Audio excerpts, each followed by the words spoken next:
Hey there! Haven't seen you around here before. Are you new to the server? Judging by your puzzled look and lack of equipment, I'll assume that I'm right. Well, if you have some time, I can give you a tour of this place and explain how things work around here. Come on, follow me. There's 2 vendors I want you to meet. They help all of the new players get started around here. Hey you! Just ignore him. He's like this with everyone. Can you help me find my gun? I've already found your damn gun. Yeah, well I can't find it. How do you not keep track of your own gun? Every time I walk by you, you're asking someone to help you find your stupid gun. Because it keeps going missing. You lose it more than once a day.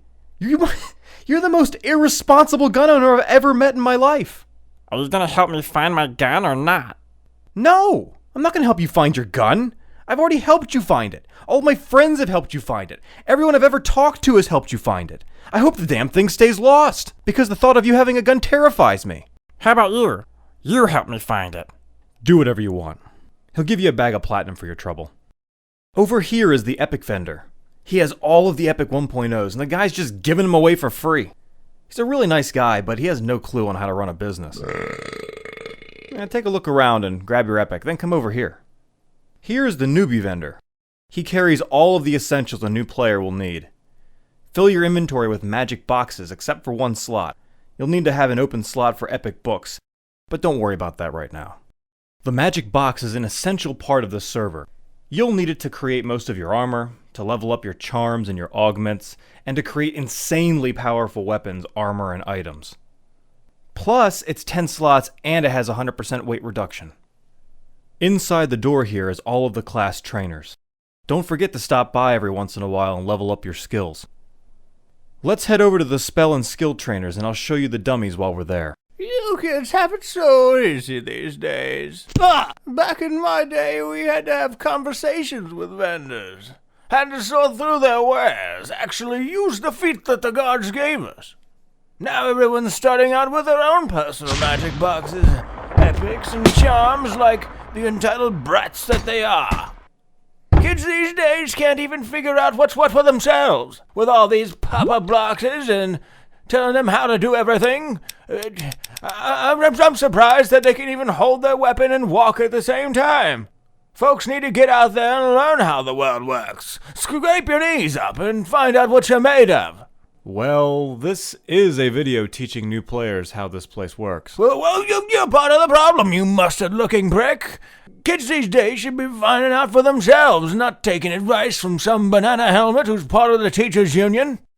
Okay, old man. We get it.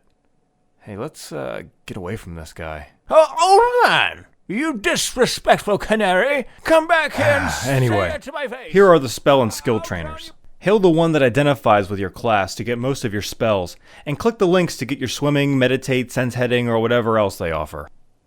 That fellow over there, that's the practice dummy. People pretty much just beat the ever-loving piss out of him to increase their skills. Rumor has it that he doesn't use the proper pronouns with the LGBTQIADKPSHZ community. I don't understand your progressive ways. Have mercy. Ow! Stop hitting me in the eye. Those activists sure don't mess around. They keep this freak behind the building. He read the 50 Shades series and then started to self-harm. No one can figure out if he does it because of the BDSM themes, or because the books were so bad that life lost all meaning. If you know any healers, he's an easy target to get your skills up. We try to keep him alive because, you know, illegal stuff. You might notice there's some quest givers around the zone. It's an easy way to make some cash. Just don't get too friendly with them. Most of them are providing bounties because they're racist. Let's head over to the other side of the zone so you'll get a good idea on how this place works. You might notice this place is pretty empty. Once people hit level 70, they migrate over to the Nexus. Which, by the way, getting to level 70 here is a breeze. If it's your first time, it might take you a few hours, but it's nothing like most servers. Don't let that fool you though. Easy doesn't stand for simple, it stands for extended zones. The difficulty skyrockets for a solo character once you hit the custom zones. Oh, while I'm thinking about it, don't bother trying to look for a group here. Most people do their own thing. No! The botting program MQ2 is totally fine here, so everyone has an army of Roombas following them around. Just don't use any automated macros or plugins. As long as you are the one given the commands, most macros are acceptable. That's not to say people aren't friendly here. If you ask for help or are having trouble with something, most of us are pretty good at lending a hand. In this giant tree are a few important ladies. This is the Soulbinder. If you would rather respawn here rather than over by that annoying little shit by the dock, hail her and say, "Bind my soul." Over here is the Level Up Wench. After you hit level 70, you have to impress this woman with your gear and accomplishments. If she finds you worthy, she will allow you to enjoy yourself in the next tier. Kinda sounds like my time in the dating scene, am I right? Seriously, you have to complete all of the requirements of the current tier and upgrade all of your armor and your epic to receive the next level flag. You only need to have one bracer to qualify if you're having any trouble with the RNG. Over here is the buff bot. She gives out some pretty awesome buffs if you hail her. Just don't spam her with hails. Actually, you know what? Go ahead, do it once, just to see what happens. It always makes the admin smile. This lovely lady is the Universal Teleporter. She holds the keys to most of the zones in the game. Hail her and browse the available zones. She will be one of your most used NPCs.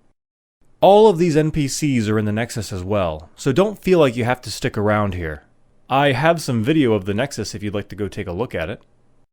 You'll see a lot of familiar NPCs at the Nexus Center. Most people bind themselves around this platform. Also, you might see some offers for mass group buffs in chat. Most of the time, those buffs take place right here. Don't miss out on these buffs, they make progression so much easier for new players. There are some new NPCs in Nexus that reside around this platform. On the south end of the platform is the Casters and Fighters Guild NPCs. Depending on your class, you will need to complete at least one of these quests to progress into the custom zones. The Fighters Guild or Casters Guild flag is required before you can enter the 2.5 epic zone, the Hushed Banquet. The quest is relatively simple by gathering items from old school dungeons. Across from them is the Crafters Guild NPC and Augmentation Sealer NPC. The Crafters Guild quest is not difficult to complete if you follow the guide linked below. You will require access to the Crafters Guild if you want to have access to things like the Ninja, Fire, and Ice Strike augments, Shield of the Ages, Ultimate Weapon, and Mana Necklace. The Augmentation Sealer NPC has supplies for placing or removing augments from your armor and weapons. If you have the ROF2 client, you don't require a sealer box that the NPC offers, but you will need Class 1 distillers that he sells to remove augments regardless of your client. Going counterclockwise, we will run into the Keeper of the Ages. She provides a quest to upgrade a ring called, conveniently, Ring of the Ages. The ring is upgradable by farming AA points. By turning in the ring to the Keeper of the Ages, she will give you the next level ring at the price of 100 AAs. These do have hell levels every 25 levels that cost 2,500 AA points, and after level 100 they get progressively more expensive. She also has an earring you can upgrade, but it requires a Gemstone of the Ages, which is an extremely rare item that only drops in custom zones. Just stick with the ring for now. Next we will find a Miner and Tsukasa. A Miner will get you started on your Epic 2.0 by offering 6 levels of LDON. Once you get your Epic 1.5 from Plane of Time, this is your next progression. Tsukasa offers some services related to LDON. You will come across armor cards and LDON coins in your travels while in the dungeons. You can turn in 4 of the same armor card to receive that piece of armor, or you can sell them to the NPC for LDON currency. You can also turn in your LDON coins. You can use this currency to buy armor cards or charms. Across from them is the Quiver Quest NPC and the Scepter Quest NPC. The Quiver Quest NPC provides a required progression quest. You will need to collect 15 coins from the bosses of Quivik and turn them into the NPC. He will reward you with a completed 3.0 epic book, but you may already have one from the Ancient Sand Monster. These aren't lore, so you can hang on to it if you have an offhanded weapon. The Scepter Quest isn't really accessible to newer players because the targets that you're required to kill are very strong and require around tier 4 level gear to take them out. I would ignore this NPC for now and revisit them later. The Scepter of Time is a great pull weapon and can be upgraded to have decent stats. Mr. Halloween provides a quest for a Scarecrow illusion mask which has a nice buff. In LDON 6 you will come across illusion cards. Turn in 4 of these cards to Tsukasa for a random illusion. Then you give these illusions to Mr. Halloween to complete the quest. Also, during Halloween, this NPC hosts a Halloween event. Continuing on, we have some familiar faces. The trainer, the banker, and the soulbinder do exactly what you think they would. Further on, we see the element focus vendor who provides spell components for a price. If you're having trouble finding certain spells in custom zones, you have the option to make them yourself, but it will cost you dearly. In the north hallway are a couple of vendors that manage easy credits and donations. The vendors have a bunch of neat items that you can buy with easy credits, as well as epic books, augments, AA points, and other stuff. One of the biggest pieces of advice I can give is take some time and read the wikis, or watch some more of these how-to videos. This isn't just an emulated EverQuest server, it's almost a whole different game. It is a lot of fun, and I really think you're going to like it here, but don't get consumed by the feeling of being overwhelmed. Take some time to get used to this place. Ask a lot of questions if need be.